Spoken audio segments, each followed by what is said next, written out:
editor-in-chief of The Correspondent. I'm Ernst, Ernst Jan Pfout, and I'm the publisher of The Correspondent. Yes, and we are going to tell you how we turned a world record in journalism crowdfunding into an actual publication. Yes,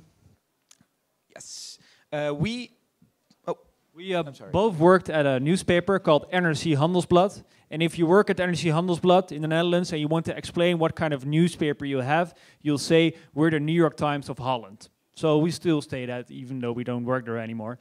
And we used to work in this magnificent building next to a highway in Rotterdam. And we both live in Amsterdam. So almost every week we joined together in one car and drove to Rotterdam and discussed the future of journalism. Rob was the editor-in-chief of the morning edition, and I was the editor-in-chief of the websites, so nrc.nl.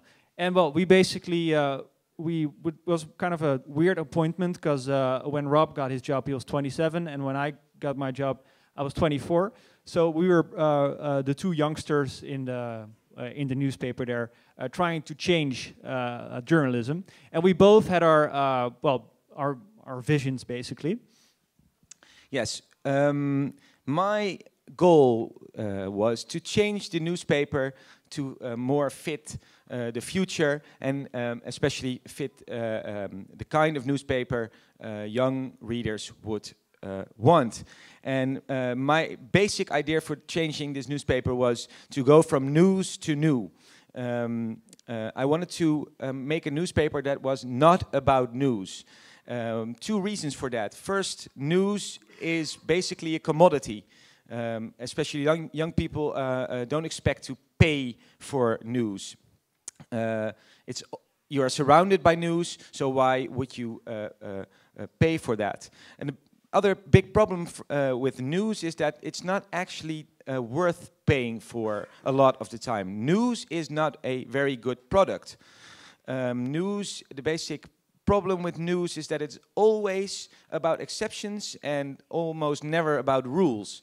So, for example, every day millions of people go to work, they work, and then they go back to their house and have dinner. That's never on the news.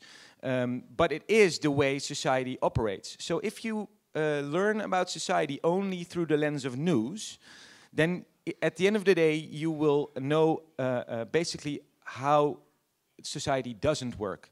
You don't know about how society works because it's never about the structural underlying developments, and always about the exceptions to these developments. So what I wanted to do was go from the exceptions, the news, to the rules in society, the new. And we found a newspaper that was all about new insights. And I was responsible for creating the new websites at NRC. And if you worked for the website at that newspaper, it was basically punishment. You just had to wait to be hired for the paper edition. So it was, I had to find a new team of young journalists who were really eager to write for the website. And then we made a website that basically showed that what makes a newspaper different. So the biggest newspaper in the Netherlands, if they would report on something happening in China, they would just copy-paste it from Reuters or AP. Whereas at our newspaper, we have a correspondent there, and we have a desk editor who was writing about China before I was even born. And that is what makes a newspaper different. So that's why we try to basically interview our own experts for the website. So we had the web editors running around, and when something happened in China, for example, they would call the China correspondent and ask him for a quick analysis. And we put the news in context, and by doing that, we tripled the number of traffic, not because we cheated with SEO or with headlines or anything but just by focusing on giving analysis and actually telling what the story is about. And while we were doing this, we noticed that our readers were sharing a lot of insights and information with us. Of course, there were trolls in the comments, but we also saw in the comments that a lot of people shared their insights. And then it suddenly hit me that, let's imagine that 3,000 doctors read that website. Together, they know way, way more than just one medical journalist. And now we have the means for those readers to share their knowledge. So we have to say goodbye to the good old Rolodex with our common experts. We just have to find ways to attract those readers and to lure them into sharing their knowledge. So our quest at the news website was to extract the knowledge from readers. And, well, we both failed. Rob was fired. My project was killed by the private equity firm who owned the newspaper. And we had some time to think about why we failed. Yes, and basically there were two main reasons why we think we failed in changing the traditional newspaper as it was.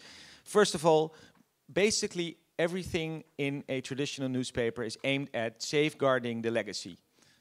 So at a newspaper, it's all about how to keep doing the same things, keep making the same information, keep doing the same, keeping the same ways of operating and functioning and doing journalism, only in a new form. So you basically see it with all, let's say, news websites and also the apps that newspapers produce. They are basically the newspaper only in digital form. But content-wise and the way it is produced, there's nothing really different. So safeguarding the legacy is one main thing that holds newspapers back. You have 200 journalists working for a newspaper and just 10 for the online edition, basically. Yes, exactly. And then the second main reason is that in Holland, but all over the world, news organizations are basically profit-driven. And that means that if you are profit-driven, and especially profit-driven on the short term, then you become risk-avoiding.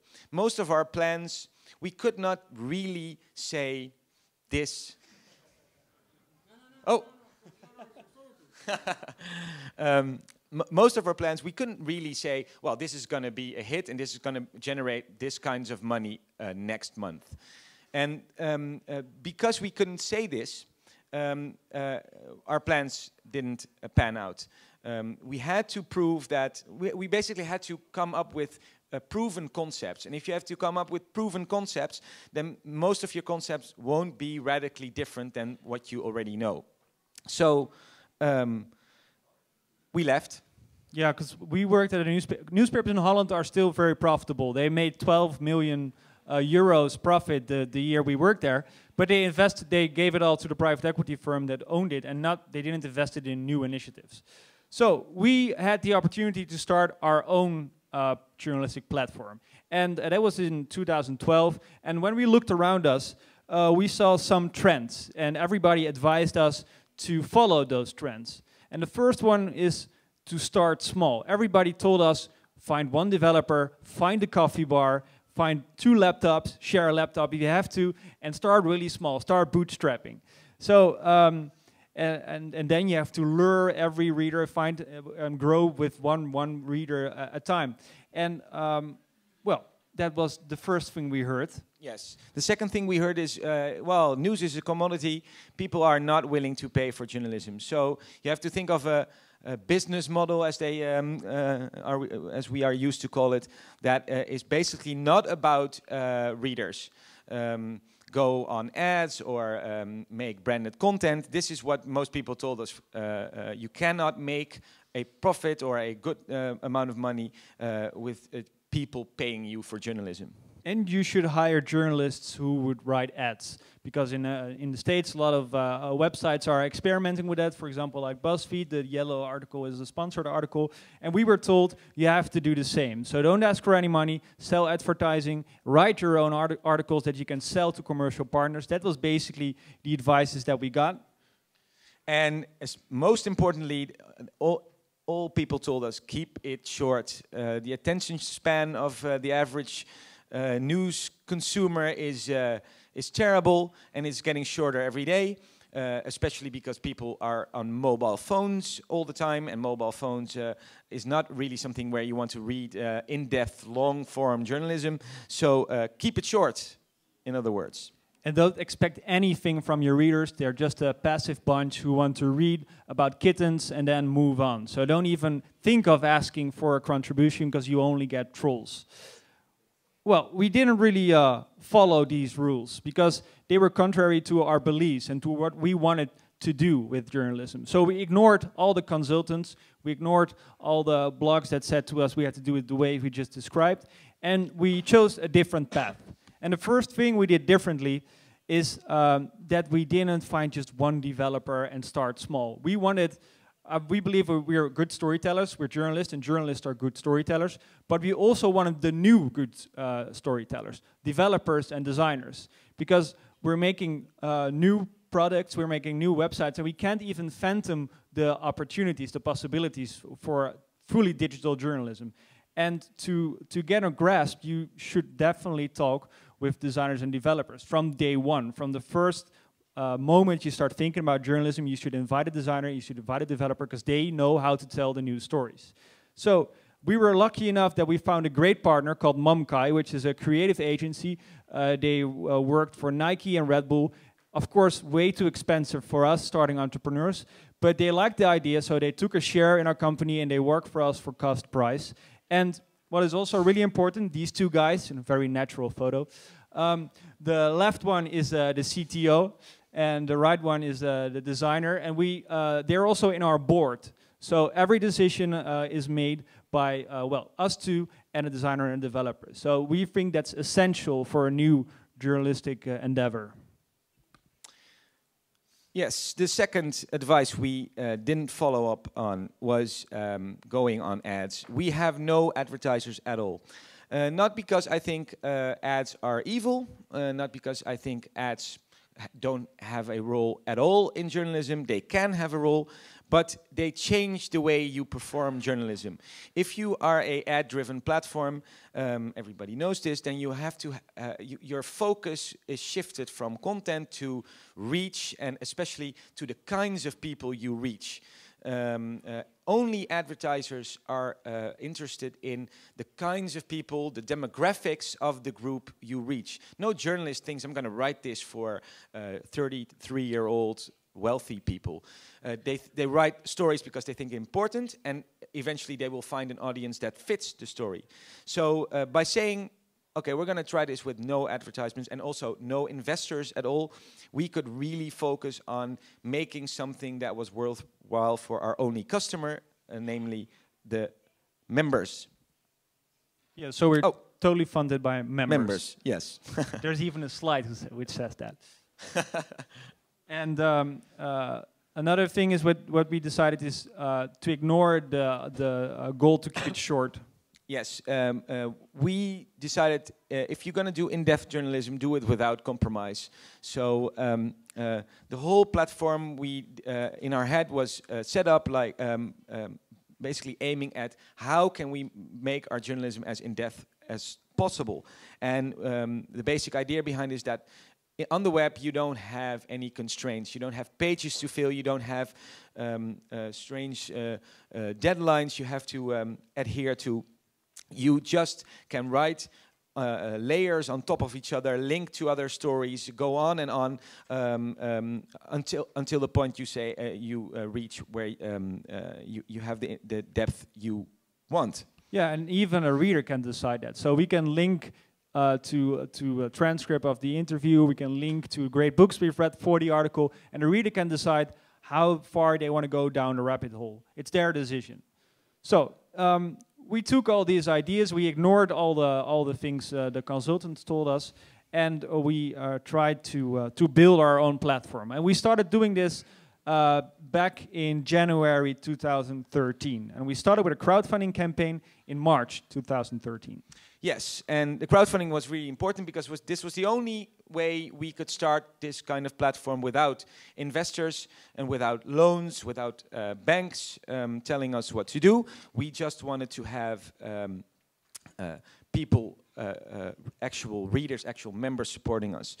So how do you get people supporting something that is not even vaguely there? First, very important part is to have people on your team that actually exemplify the kind of journalism you want to make. We see a lot of crowdfunding projects around the world that basically say we are going to do good journalism, we are going to do better journalism. Support us because here you will find the stories that matter. Well, actually, most almost all news and media platforms say that their stories matter.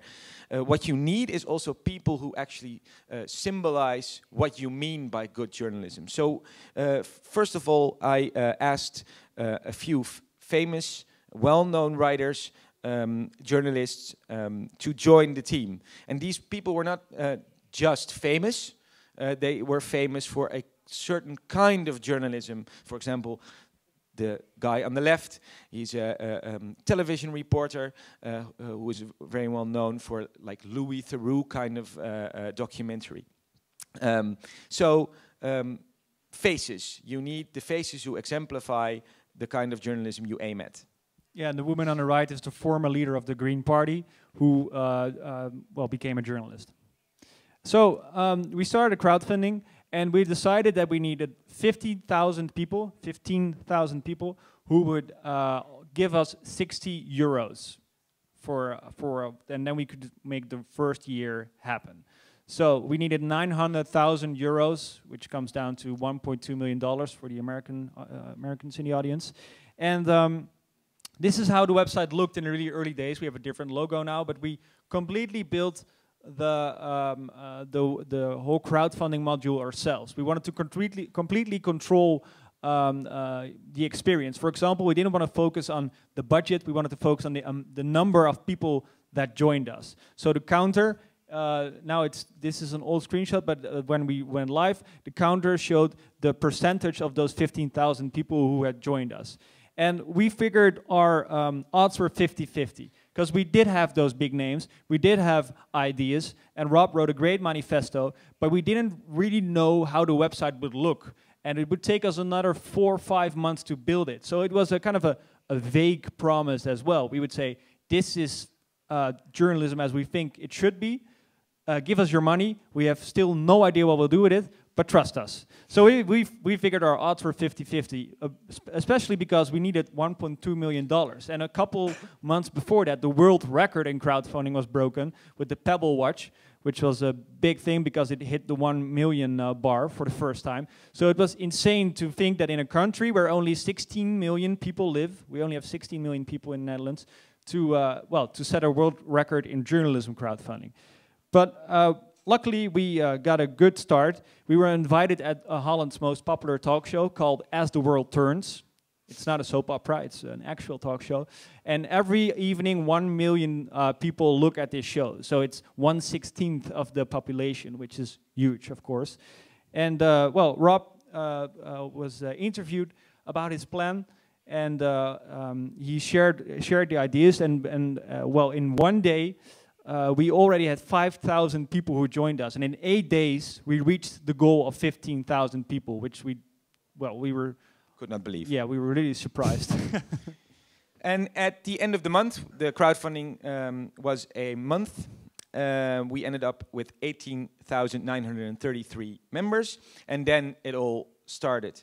And we had to still build the platform itself. And we also had to hire a staff. And, of course, find an office, which he found in this former Shell building in Amsterdam, the north of Amsterdam. This is where Shell had his laboratory. We go to our office by boat. We go to our office by boat, exactly, because it's on the other side of the water.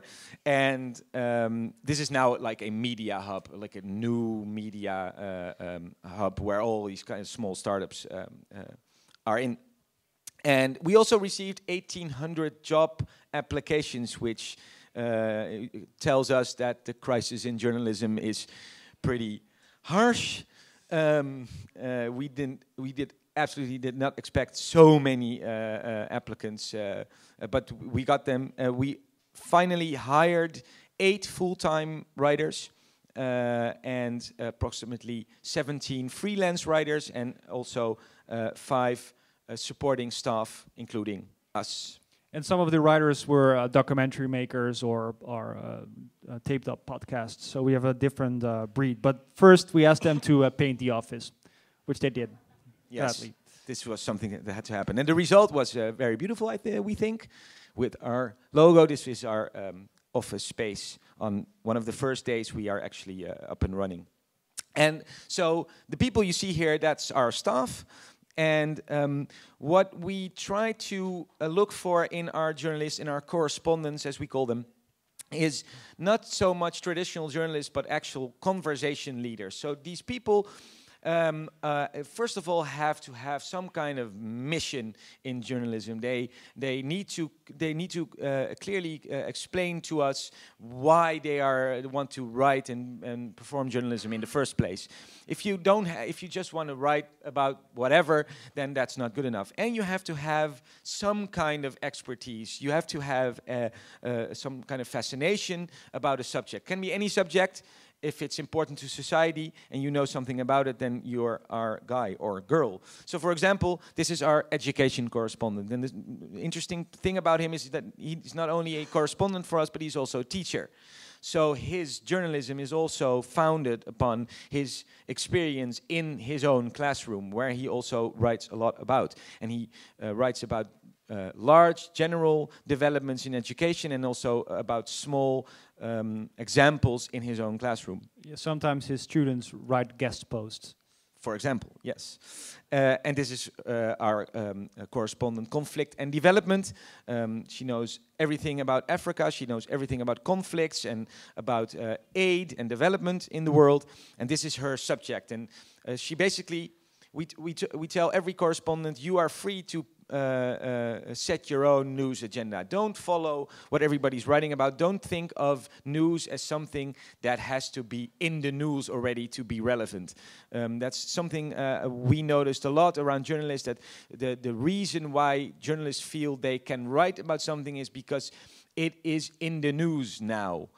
People are talking about it now, and not so much things that are actually concerning the lives of people, whether or not it is in the news. So they are completely free in setting their own agendas and picking their own subjects. We also took the time of those months to build our own platform together with our partners, Momkai, and we wanted our own platform because we really wanted to figure out new ways of journalism. And the most important thing is that we see our journalists as conversation leaders and our members as expert contributors. So our members have a lot of knowledge. It's also the task of a journalist to get that knowledge online and to improve his or her journalism with it. So we built our completely own platform. As you can see, on the left is the website, on the right is the platform, and you can see as you type how it will look. And we also came up with some new solutions, which we'll, for links, for example, which we'll share later into this presentation. And then on September 30th last year, it was time to launch. And we launched with 20,208 members. So after the crowdfunding, people still became members and in anticipation of the actual launch. And we designed a completely fully responsive website. We didn't build an app yet, simply because we were still figuring out how this platform would work, and we couldn't build two different platforms at the same time. So if we would make an iOS app, our Android members would be pissed off, and if we would make an Android app, it would be the other way around. So we made a responsive web app that would totally works on every device, and we'll soon be introducing features like offline reading and stuff like that. So now let's dive a little bit deeper into how the journalism actually works on our website. The most important difference in how we operate as a platform is that the correspondent is, let's say, the central focus point of the whole adventure. So we don't present necessarily, we are not presenting stories on a subject or on something that is in the news now. You follow the correspondent. If you are a member, you can follow all our correspondents, and all these correspondents have their own niche. So, for example, here we have a correspondent Europe, but also a little bit more strange niches like a correspondent progress.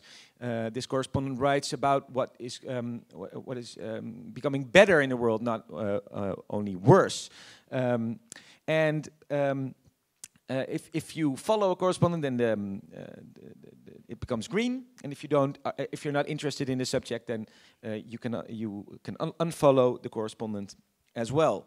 And what happens if you follow a correspondent is that you get all his or her updates. So also the stuff that it's not meant for a general audience. If you're an expert in Europe and you follow the European correspondent, you get all his smaller updates as well, which are only interesting for the Europe geeks, basically. And by doing that, we have two sorts of articles. The updates for the experts, for people who have a specific interest in that subject, and the more general stories, which we push to all our members, because we believe you should read about it because it's so important, you should read about it even though you're not interested in it. So that's how we try to kill the filter bubble.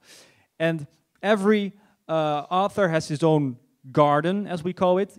That was the work title, and we never got rid of it. You could also call it a blog. And it looks like this. It's their own personal homepage, and it's where you can see their stories growing. So they share on the top, they share the research they're doing now, so you can help as a reader. If you're an expert, you can contribute to that story. And on the right, you'll see a biography of the author, but also her favorite blogs about Africa. This is the conflict and development author, but also her favorite documentaries about conflict and development, her favorite books.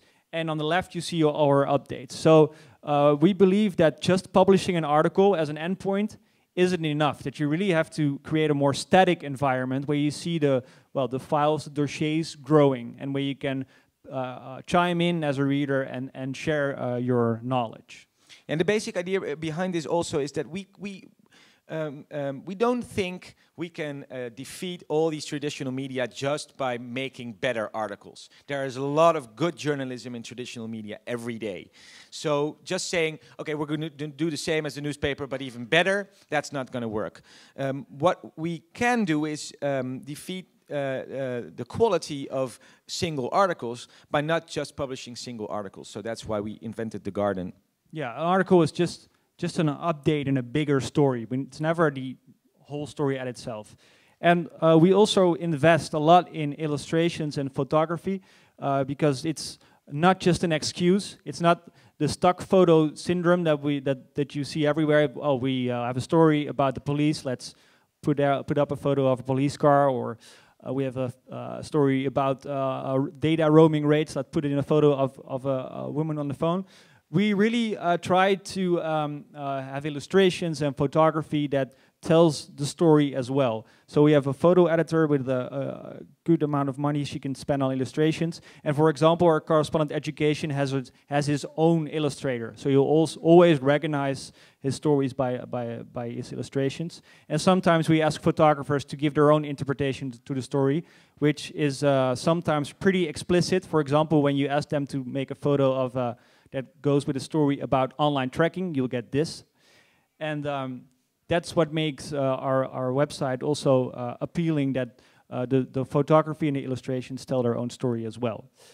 And what we feel is really important is figuring out ways that people can really concentrate on our articles and can really focus on the text instead of all kinds of things that try to lure them away. For example, a hyperlink, as we use it now, it's one solution to we believe 3 problems. So one of them is you're talking about someone or an organization that not all of your readers might know, so you put a link back to the Wikipedia page, for example. Another problem is you're mentioning a story and or a research and you want to link to it, so you put a link behind that word, but people have no idea what they're clicking on and have no idea why they actually have to see that source, whether it's interesting to read or not. And the third problem is that you link to the subject you're writing about. Well, we came up with new solutions for this. For example, for the problem that you don't really know whether someone knows the person you're writing about, we have an info card.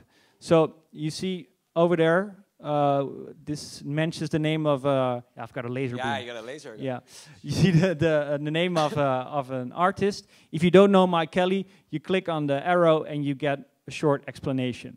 That's one way of solving the link problem. Another one is in the sidebar. We link to the sources we've used for the article. So it can be an article you've written before.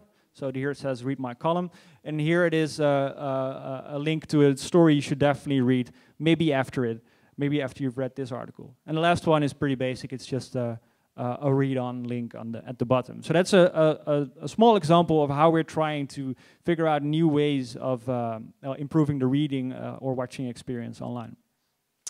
Yes, and also very important for us is that we have what you may call like a soft paywall. People have paid to read the articles, but they can also share every article they read.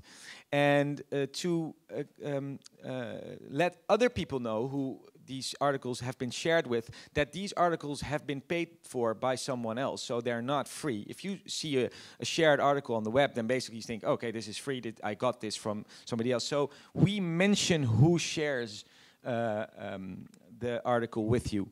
It says on top, this article is shared by you, by, and then member, and then name of the member. So you know that there is a member who actually paid for this article.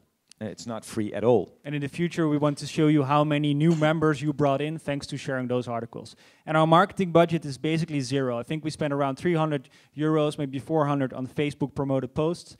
All of our other members come via these shared articles by our own members. Yes, actually this was one of our most shared articles we have written so far. You can actually read this one because we translated it into English. Yes. So what is really important for our new journalism is that we believe that every reader, every member is an expert at something. Everyone who reads us has a specialism, has something to share. And we would be really dumb if we wouldn't use that knowledge. So lately we've heard a lot about news sites shutting down their comments because it's too much noise. Well, I have two favorite one-liners about this. One is from Anil Desh, an American blogger, who says, if your website is full of assholes, it's your own fault. And the other one is by Jay Rosen, and he calls readers the people formerly known as the audience. Well, we really believe that, and we translated that into this motto for our journalists. Our journalists are conversation leaders, and our members are expert contributors.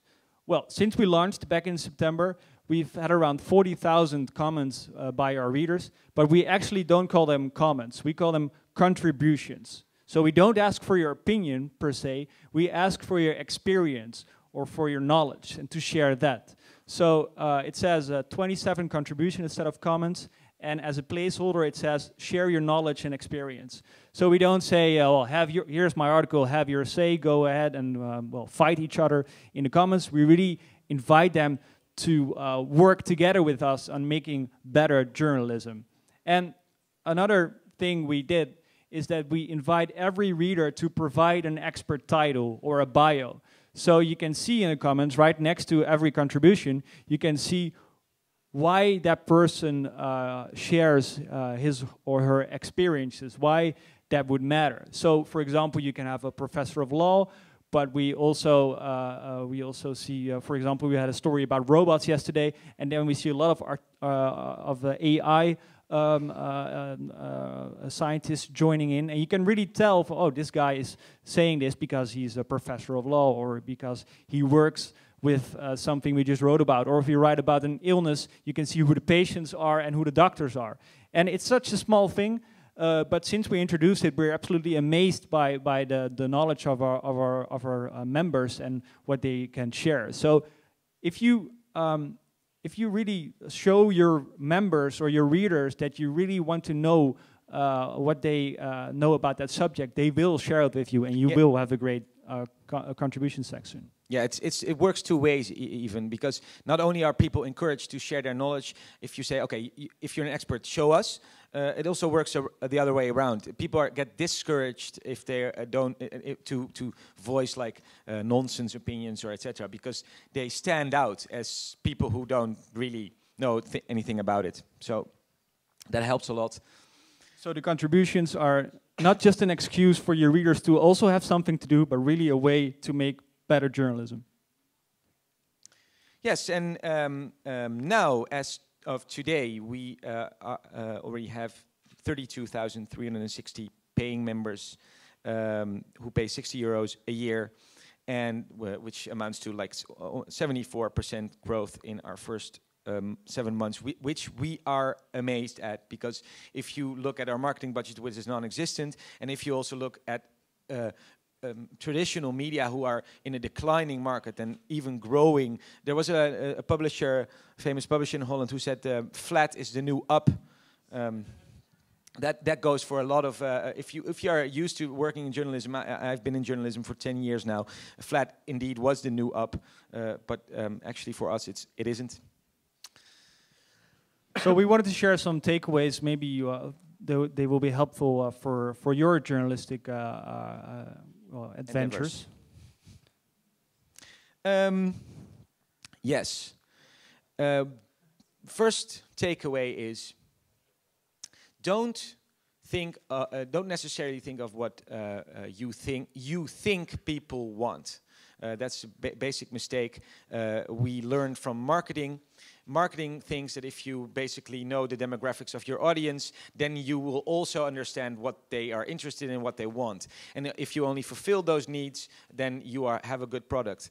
That's not actually true. We think you have to think of what you think people should want. I have a favorite quote on this of a car maker, Henry Ford, who said, if I asked people what they wanted, then they would say faster horses. And he wanted to build a car. So that's lesson number one. The second one is that you don't wait for innovation to happen. We tried to make something happen at a traditional company, and we put a lot of effort in it. And in the end, Leonard Cohen was right when he said, I was sentenced for 20 years of boredom for trying to change the system from within. We tried it as well. Luckily, we escaped the 20 years of boredom. But we started to building our own platforms, and the great thing is that we can now, without compromises, do everything that we believe is right for journalism. And it's such a relief that we don't have to focus on the needs of the advertisers, for example, that we can forget about the page view metric, but that we can really focus on things we find important for our readers. Yeah, so and now we have 20 years of stress ahead of us. Yeah, okay. Complete stress, yeah. The other one is, well, we already mentioned that, well, have a designer and developer in your highest ranks. We used to be the only storytellers journalists because we worked for a paper medium that was the same for centuries. But now we're trying to figure out new ways of digital journalism, and we have no idea where we're heading. So, for example, Vox.com, who's doing a great job in explaining the news and really competing with Wikipedia instead of journalists, in 5 years, they will look back at what they're doing now and they will think, wow, this was really, really early stages. We have no idea where we're going, so we should really, really invite developers and designers in our highest ranks. So put them in the board like we did. And another thing is that attitude becomes before technology. So if you don't have this great CMS at your disposal, you don't have a designer in your ranks, or you're working at a traditional newspaper, it doesn't start with technology, it starts with your attitude. So the improvements to the comments, to the contribution I've just showed you, is something we've just launched. And we launched it after 5 months of experimenting with our journalists who figured, well, we want the knowledge from our readers, and we really want to talk back to them and really come up with something. And based on those experiences, we developed new technology. So you can start experimenting right away, and your attitude is way more important. And if people will see that it works, then technology will follow. So you can get the budget to change something on your website. Yes, and the last lesson we've learned is that basically, or in general, you can forget about the hypes, because not that hypes couldn't be true, but they're always true in hindsight. Hypes almost always are about the past, what was the thing to do, or the trend, or etc. And if you think about it, it's such a rapidly changing world. If you think about what is today, then it never is the hype of yesterday. And if you think about what will be interesting tomorrow, then it certainly is not the hype of yesterday. So ignore it. It's always interpretation and hindsight. And by realizing that, you can also ignore all the things we said, because it's also interpretation and hindsight. Exactly. So this is what we wanted to share with you. If you want more specific, more numbers, you can tweet to us, of course. These are our handles. And you can also look up our Medium collection, where we try to update you in English on what we're doing in the Netherlands. And now we would love to hear your questions.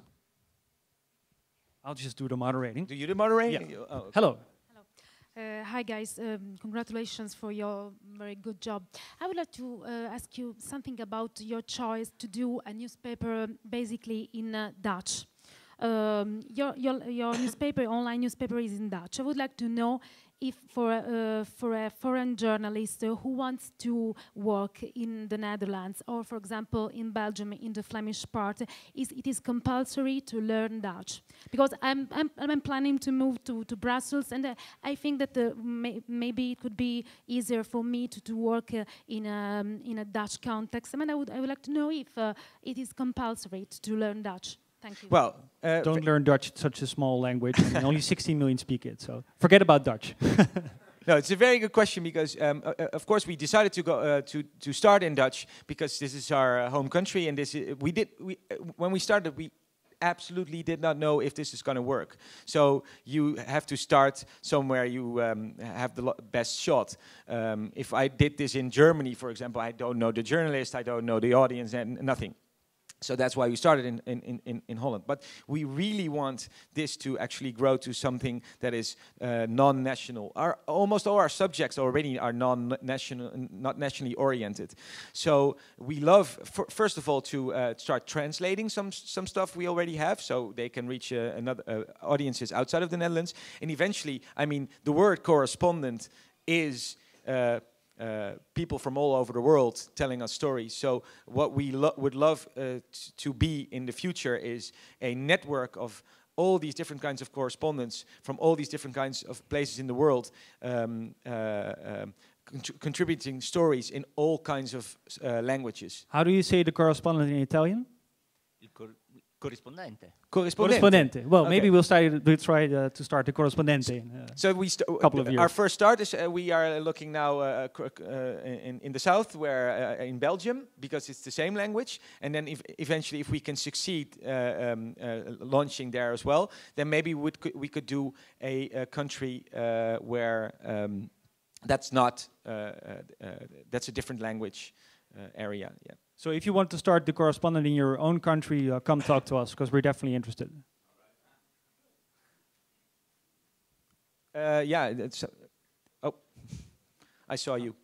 Do you have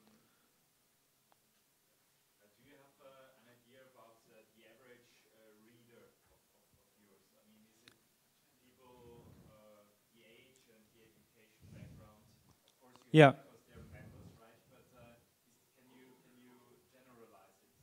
Yeah, I'll repeat the question because I don't think your microphone was on. What do you know about your members? Well, we have no idea because we only asked for their name and their email address because we want to lower the barrier to subscribe as far down as possible. And we don't have advertisers, so we don't have to worry about our target demographics. We do, of course, have a Facebook page, and we have more likers than we have actual subscribers, around 55,000. And most of them are in the age group 24 or 25 till 34. And we once did a survey when we just launched the crowdfunding just to see what kind of people subscribed in the first place, because we were just interested. We wanted to know who our readers were. And 92% was educated highly, so went to the university or college. But it shouldn't really matter. And you use the term average reader. I don't think that there's no average reader. I mean, you can average out a group, but that doesn't really say anything about the reader, I think.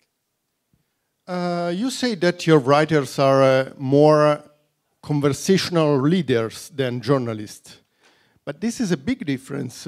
They use a journalistic method. They verify the fonts of the events. They do something journalistic, or is something different, like a big social media?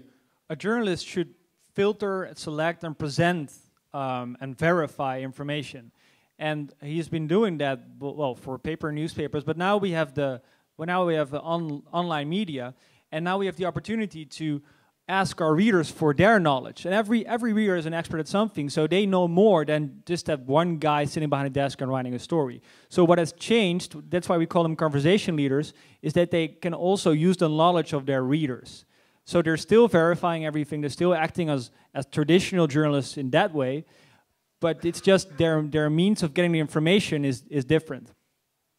Yeah, and also what we mean with that is that traditionally, you, as a journalist, you write for a medium.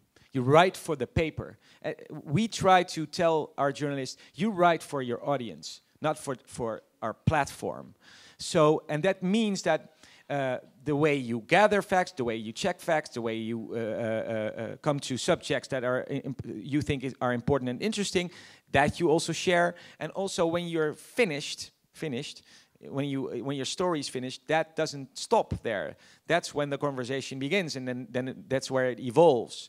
So that's why we call them conversation leaders instead of journalists. Journalists tend to produce for their platform and not for their audience. Hello. Hi. You said that as a first step, you found the developers and the designers. So that was a free collaboration? It was a partnership?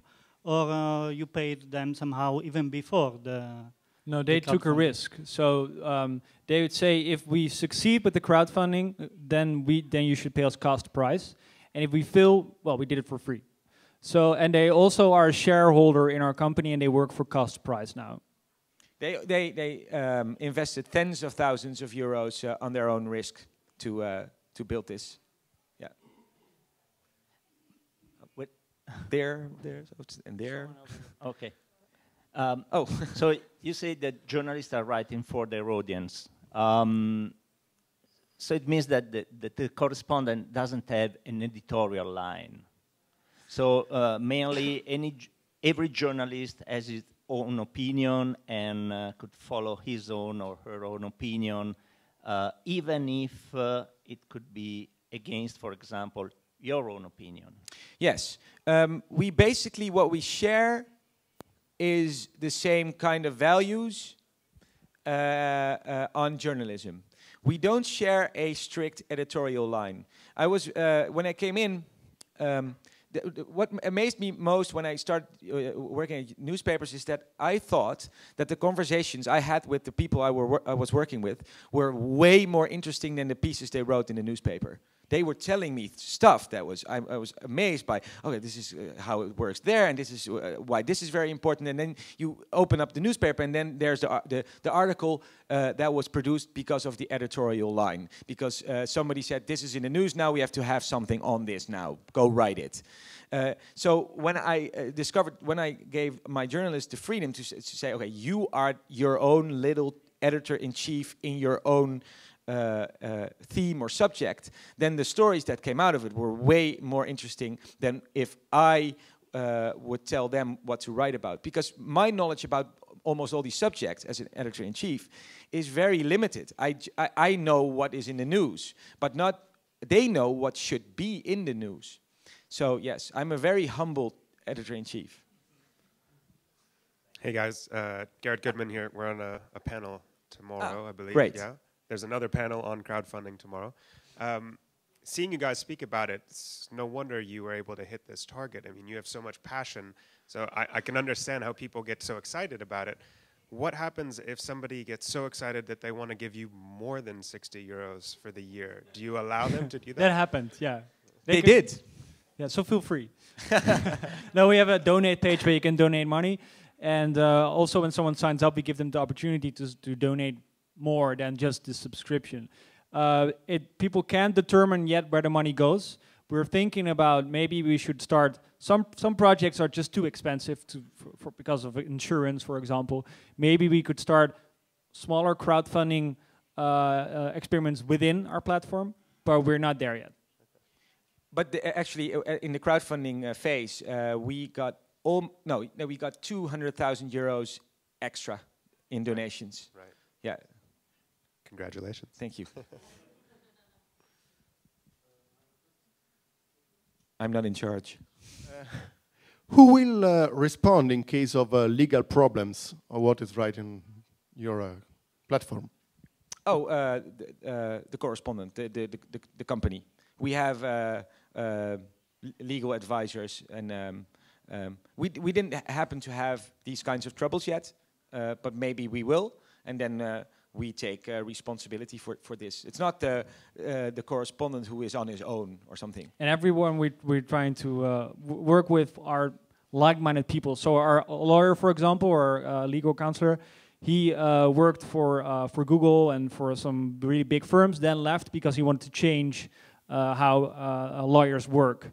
and that's why we worked with him. So we try to figure out everything and see how we can improve it. Rob and Jan, congratulations on this initiative. My name is Raymond Franken. I'm one of your early subscribers as well. Great. I'm just wondering, how do you see the future? 74% growth, is that just the beginning? Will that accelerate? And how do you deal with the fact that you have a one-time startup funding, which your crowdfunding basically is, and moving towards a more sustainable type of funding that can make your ends meet year by year for the next 5 or 10 years? How do you see your future? Well, September is going to be a really exciting month for us with lots of sleepless nights, because that's when the people who crowdfunded together with us should renew their membership. So all the other memberships after we launched are ongoing, but the new ones should renew their membership. And this is going to be a really exciting time for us, and potentially terrifying.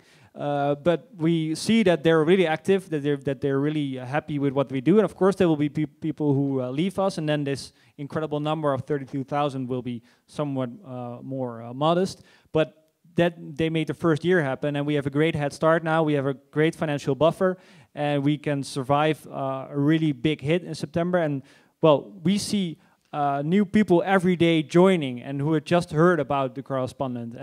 And we think there's a lot of potential because our brand isn't that super well known yet in the Netherlands. We have a lot to conquer, and that's also why we're branching out to Belgium and looking for international opportunities. And well, let's see if we get invited next year. And then we made the September mark. Well, and also we want to grow, let's say, in the kinds of subjects we write about, the kinds of correspondence we can present, and also lay out a network of correspondence, first in Belgium, but maybe all over the world. So this is what we hope to grow to. Because now, I mean, we don't say ever that we are a substitute for news or for newspapers. We are not. We are very small, and we are very limited in our resources and very limited in our scope of subjects, etc. But making it broader and broader, bigger and bigger, may help attract new niches of people who are interested in certain subjects. So that's very important to us too. So both of you left, I think, traditional media jobs, yes? Yes. So do you think that there's any hope that traditional media entities will adopt any of the approaches that you've described to comments or to the way journalists function, or are those things only possible if you start something new? Well, I see ourselves as a lab for every journalist in the Netherlands. So we try out things we've been thinking about for years, and which we can finally execute. And we'll see what they will copy, and it doesn't really matter to us because we want to improve journalism on the whole and not just for ourselves. And we already see the way that news websites in the Netherlands are designing their long reads, as we call them. They look kind of similar, and they're also putting their correspondents their writers more in the limelight, just like we did. So we see that they're adopting some of our changes, and there's not a hostile environment as well. We go to dinner with them, they ask us for advice, we ask them for advice, of course, and it's an exchange. Yeah, but you have to, I mean, it also depends all on who's in charge in those news, because if you have people there who actually really want to take risks and try something new, that makes a whole lot of difference than if there are people there who basically want to try what already is a success or copy it or something like that. Yeah, and Dutch publishers are pretty willing to take risks. For example, we have another thing in the Netherlands that's getting international traction now. It's called Blendel, and it's the iTunes for journalism. It's also a great initiative, and it's made possible by all these publishers who are willing to sell their articles not within their context of their own website, but on a different platform. So I have good hopes for Dutch journalism. Yes, you said you wanted to expand internationally. I wanted to know if you had already contacts with investors abroad or with other media abroad, and what will be the next geographic step for you? I mean, it is Belgium, you said, right. But is it English? No, so go ahead. Oh, well, we have a lot of people coming from all over the world asking us, can we join, or can we cooperate, or etc., etc. It's very hard for us to answer all these requests because we are a very small group, and we have to focus all our energy in even doing right what we're doing now in our own country. So, but the first step would be Belgium, because that's the same language, and then English would be a logical next step because it's the largest language out there. So you could then you would reach a lot of people. For English, we're going to take a more steady approach. So we're translating our first articles now. We'll publish them on the website called The Correspondent, and then we'll see what happens with the articles. And then we'll improve on that response and maybe expand internationally as well. And if I find, I don't know, the French Rob or the German Rob, I'm all ears. So keep emailing us.